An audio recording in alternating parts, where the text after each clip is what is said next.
Dobar dan, dobrodošli u još jedan podcast Dajem ti rič. Sa nama je danas gost Tonči Glavina, naš Splićanin, naš ministar turizma i sporta. Tonči, dobar dan. Živio. Si dobar? Evo, kad sam doma, najbolje. Kako je vratit se uspjeti iz Zagreba? Pa slušaj, svaki mogući minut, znaš kako ono ide. Svaki mogući minut kad se možeš vratiti kući i biti, evo, tako da super je. Koji dan i po dva i onda nazad i to je tako. Stani, tebi su sad dica i žena gore, a? Obitelj gore je već godinama, a ne možeš toliko dugo biti izdvojen, tako da prilagođavamo se, ali i svima nama svaki minut za vratiti se kući je u auto i... Nešto najlipše. Da. Dobro je. Odmah da te pitan, ali baš ono u glavu, šta nam je s Poljudom? Dobro pitanje. Pa evo, mi smo kao vlada vrlo jasno iskomunicirali prema svim dionicima, prema gradu, prema svima, da smo savršenog jasnog stava da ćemo obnoviti Poljud, odnosno, da budemo još precizniji, da ćemo u Split i u obnovu Poljuda i sportske infrastrukture koja je vezana za Poljud i za Hajduk uložiti jednako onoliko koliko ćemo uložiti u grad Zagreb. Grad Zagreb je odabrao opciju gradnje novog stadiona i mi smo sklopili sporazum sa gradom Zagrebom kojeg smo pripremali mjesecima i sa jednom visoko razinu razumijevanja u rješavanju te teme. A što se tiče Poljuda, tu nam nažalost situacija ide malo sporije zato što tu nemamo tako agilnog sugovornika. Jer mi smo već sad praktički 2 godine u komunikaciji da smo spremni obnavlja Poljud, osigurali smo sredstva u proračunu. Koliko je to? Neki 25 milijuna je bilo? Dakle, do sada je bilo po 15 milijuna, otprilike do 15 milijuna eura godišnje, međutim, to uopće nije nekakav limit. Dakle, mi smo to imali za sada pripremljeno, ovisno o procjenama. Tako, nažalost, ni to se nije povuklo. Evo, jedino što je grad Split povukao u prošle godine, dakle, odmah na početku mog mandata, pripremili smo natječaj, povukli smo nekih 600.000 eura za projektnu dokumentaciju i to je to. Taj natječaj koji je raspisan je po mišljenju struke nije dobro koncipiran i ima jako puno otvorenih pitanja. On je službena procedura nije završena. Neki sastanak je bio održan u Zagrebu, gradska vlast je bila došla. Šta su oni rekli, šta su ponudili, na koji način su tu pristupili? Pa tu je, mislim da je to sastavni dio malo problema, a to je što oni trenutno govore i o obnovi Poljuda, pa bi gradili i novi stadion, pa bi radili još nekakve druge zahvate. Sve to skupa je u fazi nekakvih promišljanja, nekakve ideje, a nama vrijeme protiče da budemo savršeno jasni, dakle, za izgraditi ili za obnoviti stadion ili za izgraditi stadion. U situaciji kad imate apsolutno sve čisto od prostorno-planske dokumentacije, od vlasništva i tako dalje, sami vremenski rok gradnje, izgradnje i tako dalje treba proći barem par godina, ako ne i više. Tako da ja sam fokusiran i mislim da bi tako trebali biti fokusirani svi na sada i odmah. Novac je na raspolaganju. Stav je vlade da ćemo koliko god treba da se ta infrastruktura riješi. Na sastanku koji sam spomenuo ranije, dakle on je održan u Banskim dvorima, dakle bili su predstavnici grada, bili su predstavnici Hajduka, što je jako bitno, ja sam htio da oni budu prisutni i vrlo smo jasno iskomunicirali prema svima. Mislim da je to jasno i da je to jako bitno i tebi sutra kad preuzmeš vođenje grada da znaš da je vlada 100% stala iza toga i da je vlada rekla dajemo novac, koliko god damo za Zagreb, da ćemo za Split, vi odaberite model u konačnici. Model je ovdje odabran obnova Poljuda i ono što je jako bitno da ćemo rješavati sve ono oko Poljuda, odnosno onaj sportski dio vezano za ove pomoćne terene. Hajduk je jedini grad, valjda ne znam gdje koji ima jedan pomoćni teren. Jel? I mi ćemo tu kao vlada preuzeti na sebe ulogu da rješavamo ono imovinsko-pravno zemljište i da financijski tu sudjelujemo i da se riješi i taj dio, ne sami dakle stadion. Ali očekujemo od grada, tako da evo, nadam se da će to biti jako brzo kad ti preuzmeš to sve skupa, da idemo brzo, da idemo konkretno i da stvari rješavamo, zato što je novac na raspolaganju, volja na raspolaganju. Trenutno imamo kao država jedan od najvećih BDP-a, dakle rast gospodarstva u Europi, vlada ima jasan stav, idemo to rješavati.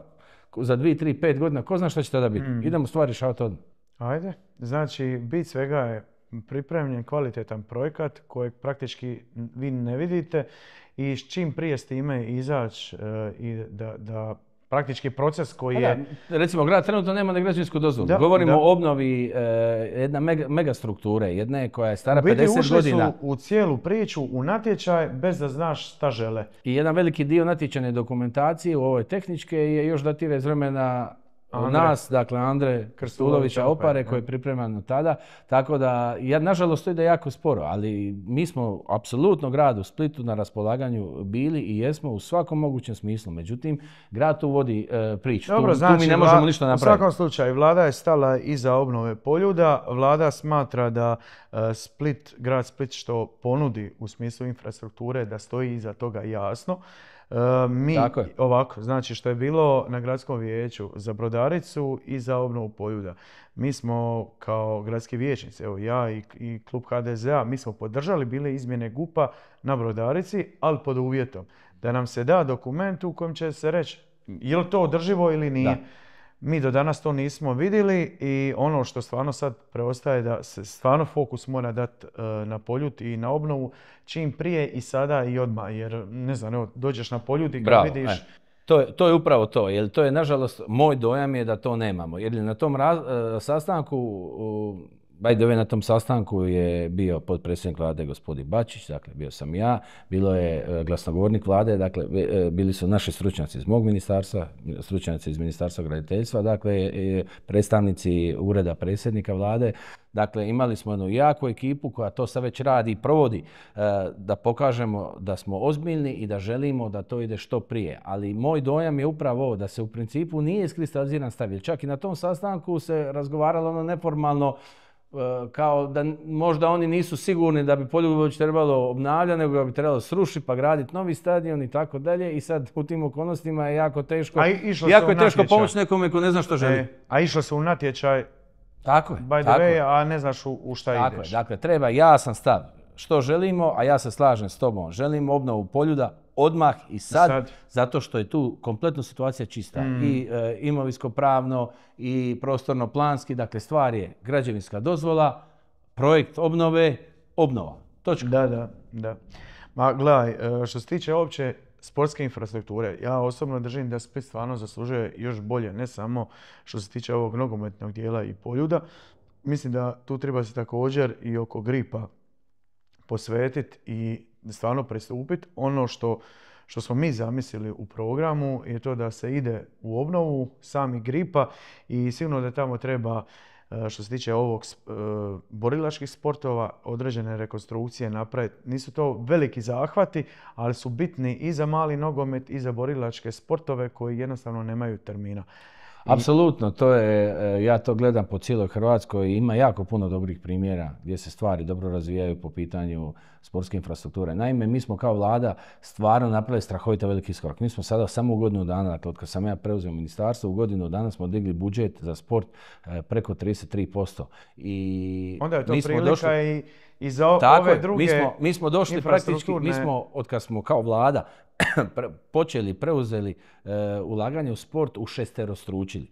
I posebno smo digli ovaj dio vezano za infrastrukturu financije. Mi smo prošle godine samo po jednom natječaju koji raspisujemo za infrastrukturu sa 9,5 milijuna eura otišli na 20,5 milijuna eura u samo godinu dana. 133 projekta diljem Hrvatske. I mi smo tu i dalje za sve projekte za financiranje, isto tako da grad Split prijavi nešto bi sufinancirali. Nažalost, grad Split nije puno toga prijavljivao, ali grad mora shvatiti... Ja ti garantiram da ćemo mi prijavljivati. Siguran sam tako i ono što je jako bitno, grad mora ulagati u svoju vlastitu imovinu. Jer država uvijek može pomoći u jednom dijelu, 20, 30, 50%, ne znam koliko treba, ovisno o projektu i tako dalje. Ali grad mora znati što želi i sigurno da ulaganje, evo ti govoriš u Gripe, ima jako puno sportskih građevina koji jednostavno trebaju ulaganja. Ti ćeš znati puno bolje nego ja gdje su ovi pusti milijuni koje nama sadašnji gradonačelnik zadužuje zadužuje našu djecu. Ali zašto taj dio sredstava nije uloženo u sport, odnosno u sportsku infrastrukturu? Pa mi smo najsportskiji grad na svijetu, a koliko zaslužuju naši sportaši, zaslužuju naši sportski rezultati. Ja sam siguran da tvoj stav je idemo ne samo mi uzeti maksimalno lovu od vlade, nego ćemo mi još značajno pojačati svoja sredstva i da napravimo veliki iskorak. Naravno da će biti fokus ulaganja u sport kako sredstvima Vlade Republike Hrvatske, tako i sigurno iz lokalnog proračuna i da se jedno s drugim nadopunjuje, da idemo maksimalno što se tiče i europskih bespovratnih sredstava kroz bilo kakve programe. Mislim da je to jako bitno i bitna je poruka da mi želimo mladim ljudima osigurati kvalitetne uvjete kroz kvalitetnu infrastrukturu, znači kroz postojeću. I sigurno da ima još lokacija, na primjer evo i u Stobreću, obnova koja se treba dogoditi, to je isto također jedan otprilike poprilično velik teren koji nažalost stoji derutan i koji zapravo treba jedan dobar zahvat. Ali evo u nekoliko jednostavnih poteza se može značajna sredstva donijeti u Split za ulaganje u sportsku infrastrukturu. Evo procjena nekakva okvirna po ovome što nam je grad ostavio o kompletna obnova Poljuda je negdje otprilike nešto iznad 80 milijuna eura. Vlada je rekla ok, tu smo. Treba otkupiti zemljište i porješavati ovaj dio vezano za pomoćne terene, dakle ovaj potez uz more od Poljuda vamo do Marinskog tunela i tako dalje. Vlada je rekla tu smo, spremni smo. Sad to treba jednostavno neko preuzeti za orati. To je ono nažalost što nam nedostaje. Nedostaje nam energija njihova i želja da se to rješava. Energiju i želju ćete dobiti i spremne projekte i sve ono što je potrebno da se novac može dobiti. Mislim da je to stvarno svima jasno i da si to skupa želimo u Splitu. Vlada će tu biti i podržati maksimalno, evo kažem, to mi komuniciramo javno već jako dugo. Tomo, preuzmi i odradi, a mi smo tu i daćemo ruke. Dajem riječ da hoću. Eto, to je bravo. Još jedna stvar koja je značajna za Split i mislim da je tu i Vlada i sveučilište dalo ogroman obol i Splitsko-dalmatinska županija jesu sveučilišne Europske igre 2028. u Splitu koje će se održati i to je također prilika za novu sportsku infrastrukturu za potrebe toga događaja. I za sve ove uvjetno manje investicije. Ono što se može sagledati i vidjeti, a riječ je o sveučilištu, da oko sveučilišta također ima prostora i da sigurno bi sveučilište tu trebalo izaći sa određenim prijedlozima i rješenjima. Ja mislim da je to sve skupa moguće. Velika prilika za Split. Da, Vlada je snažno podržala tu kandidaturu da se to organizira u Splitu i naravno jako smo ponosni i zahvalni na rad Hrvatskog akademskog sportskog saveza preko kojih to se skupa ide i naravno potpore sveučilišta u Splitu bez kojega to ne bi bilo moguće i to je također velika prilika za Split. Mi smo za sada, dakle kao Vlada, tu planirali nekakvih 40 milijuna eura koje će biti kombinacija ulaganja u dio koji je vezan za sveučilište, za sveučilišni sport i drugi dio, naime radi se tu o jako velikom broju sportaša, dakle njih moramo distribuirati i oni neće, ta sportska natjecanja neće biti samo u Splitu, dakle oni će biti na području možda ne Splita cijele naše županije, ali možda nekakav ovaj krug od 20 km od Splita, tako da plan je da napravimo jedan, evo sveučilište iskazalo želju i volju da se napravi jedan značajni sportski objekat na samome kampusu. Mislim da bi to bilo jako, jako dobro, zato što je to prvo onda baš u potpunosti u funkciji sveučilišnog sporta. Ovo jest takav događaj. A istodobno, to bi, ako govorimo o nekakvoj velikoj trodjelnoj dvorani ili nešto slično, to će biti sutradan opet na raspolaganju. Znamo gdje je kampus, dakle gravitira jako velik broj škola, jako veliki broj stanovnika koji tu živi. Dakle, profesionalni sport, rekreativni sport, to je nešto što je bilo u funkciji praktički cijeli dan. To je prva stvar i to sigurno... Dobro, to onda i za potrebe grada Splita. Naravno, da, to i govorim. Da. Ne, čisto da, evo, ko nas gleda da čuje. I onda opet cijeli niz ovih manjih ulaganja, dakle, na ove otvorene terene i tako dalje, tako da ćemo pomoći razviti tu infrastrukturu i, ne znam, svugdje okolo Splita od, ne znam, po strane Solina, Kaštela i tako da, sad po procjeni koliko nam toga svega skupa treba. A?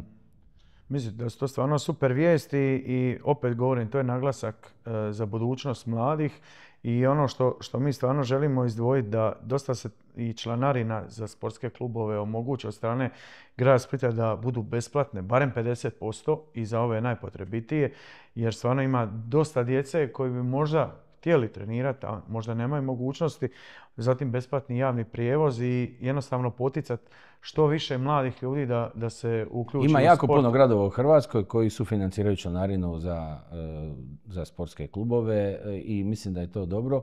I klubovi i u tom smislu trebaju jednu pomoć od strane grada jer ono što mi sad pokušavamo promijeniti, dakle ne može, nije realno da država sufinancira sve.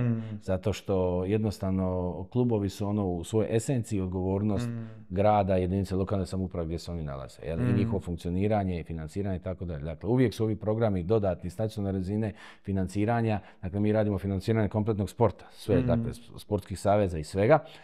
I radimo sam posebni novi program, to je jedna novina koju ćemo sad napraviti. Dakle, dodatna pomoć financiranje baš klubovima. To će ići isto tako kao i ovo ostalo preko Hrvatskog olimpijskog odbora i preko saveza, ovih loptaških. Tako je. Prilika da sportski klubovi se jave. Da. I to su one kapitalne velike stvari. Ono gdje grad stvarno može pomoći, to je svakako moja preporuka tebi kao budućem gradonačelniku, je da se nađe model da se pomogne baš od razine grada u određenom dijelu sufinanciranja. A mi sada razmišljamo nekakve nacionalne programe po tom pitanju, iako smo dakle digli proračun u godinu dana samo sa 120 na 168 milijuna eura. Razmišljamo o nekim nacionalnom programu sufinanciranja za djecu sportaše, ali sad neću govoriti o tome dok to ne bude prezentirano od strane vlade, zato što će to biti, ja se nadam, jako veliki iskorak. Dobro, to znači da toga ni se priprema u smislu sufinanciranja do sada, ali u budućnosti, što stvarno su super vijesti i naravno da uz konekciju sa lokalnom samoupravom mislim da se stvarno mogu dati odlični rezultati za mlade ljude. Sigurno da je sport jedna od najboljih, najkvalitetnijih ulaganja koje možeš napraviti, zato što osim što pomažemo djeci i mladima da se maknu od ove pošasti modernog vremena, od ovih smart telefona i tako dalje, kako ima ona jedna poznata, sad vrti se po društvenim mrežama, ako želiš glupu djecu, kupi im pametni telefon. Mislim definitivno da djecu maknemo i da ih učimo sportu, natjecanju, zdravom životu, to je prva stvar. Samim time, i ako ne budu sutra da nekakvi profesionalni sportaši, stvaramo bolje ljude, stvaramo discipliniranije radnike, stvaramo timske igrače. Dakle, stvaramo ljude koji će se sutra da bolje uklopiti u društvo, u bilo koje radno mjesto, u bilo što. Dakle, definitivno jedno najbolje ulaganje u društvu koje možeš napraviti ulaganje u sport. A jel ti uspiješ svoju dicu odgovoriti od mobitela? Ja imam muke, a ne znam kako... Moji su srećom još uvijek mali, tako da oni su 6,5 i 8, tako da ja njima ne dam uopće. Dakle, moji su svi više manje su u sportu, ali isto su... Ja njima uopće ne dam i to je teško. Sada sigurno još za koju godinu će to biti praktički nemoguće, ali su obadvoje idu u nekakav sport i to je sportska škola, pa gimnastika. Nek se djeca traže. Djeca neka moraju probati 4-5 sportova dok se eventualno negdje pronađu, a ako ti uspiješ izvući to da su oni dakle u svoje djetinjstvo praktički do nekakve adolescencije da provedu u sportu, bilo kojemu, ja mislim da smo svi napravili veliku stvar, bez obzira da niko od njih ne zaigra nikakvu profesionalnu utakmicu ili nastup ili bilo šta, tako da to je, a Split je tu, zna se što je Split po pitanju sporta. Split je dao sportu, stvorio prepoznatljivost Hrvatske u svijetu zbog svog sporta, naši olimpijci, rezultati, mislim, ako ćeš gledati individualne sportove, ako ćeš gledati kolektivne, ako ćeš gledati loptačke sportove, stvarno zaslužuje, Split zaslužuje jedna značajno iskorak i ulaganje u sport. Vlada je tu da ti da apsolutnu podršku i tebi i svakom gradonačelniku u Hrvatskoj koji želi to raditi, ali treba biti gradonačelnik koji to zna povući, ja mislim da bi ti to i tekako mogao napraviti, jer ti to gledaj, ja sam uvjeren da će to tako i biti, ali idealna prilika za Split je da imamo ministra koji je iz Splita. I ja mislim da nema idealnije prilike da na takav način šta više damo za sport, za sportsku infrastrukturu i za sve ono što sa svoje strane možeš učiniti za Split. Apsolutno, ali treba biti dvije strane. Za dogovor mi smo apsolutno tu. Imaćeš spremne projekte, imaćeš sve što je potrebno da se može kazati, evo Splitu je osigurano. I to je ono što nam treba. Projekt razrađen, prijava, sredstva. Da. Dobro je, Tonči, ja bi nekako privodio ovaj podcast kraju. Ja ti se zahvaljujem. Želim ti da šta više dolaziš u Split, da budeš ovdje. Naravno da uvijek drago doći doma i idemo dalje raditi. Mi se i dalje vidimo i dragi gledatelji, hvala vam što ste gledali i ovaj podcast. Doviđenja.